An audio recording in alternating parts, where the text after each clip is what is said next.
जगतसिंहपुर जिला ढिंकिया पंचायत पिरिखी छिटा कंदारे प्रतिष्ठा हेब पेट्रोकेमिकल प्रकल्प एथिपाई आवश्यक 224 एकर जमी अधिग्रहण पर ढिंकिया पंचायत ऑफिस परिसर में इडको पक्षर जनशुणाणी शिविर अनुष्ठित होईछि।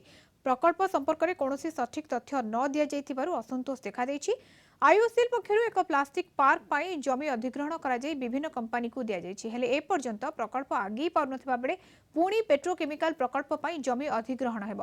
कंपनी माने देउथबा प्रतिश्रुति पालन करू नथिबा अभियोग होईछि। प्रकल्प प्रतिष्ठा पूर्व स्थानीय युवक युवती को प्रकल्पर आवश्यकता अनुसार प्रशिक्षण दि जाऊ। सेमानकु कंपनी रे नियुक्ति सहित पानीय जल और अन्य मौलिक समस्यार समाधान पर दाबी होईछि। जमीर क्षतिपूरण बाबदकु उचित मूल्य न मिलिले प्रकल्प हटि जाऊ बोली जनशुणाणी को आसिथिबा ग्रामवासी कहिथिले।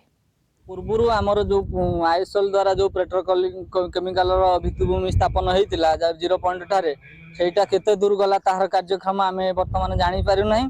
ताकू अनअडल बा लुकायित रखी ये जो पेट्रोकेमिकल कौ संस्था मानकर ये घरोई संस्था ना आमर गवर्नमेंट संस्था आम तार किसी सठिक बरणी जानी ना। मुख्यतः कथा ये अंचल केबे शिल्प चाहूना आम ये बहुमत ए शिल्प को विरोध करूँ। पेट्रोकेमिकल जो जमीटी के अधिग्रहण करने को जाउछंती से जमीटी आम चाषी मानकर शेष प्याच जमी आम सर्वस्व जमी हरई सारा पर जहाँ किसी थिला शेष हरिया आज जमी नवाई से जनशुणाणी कर।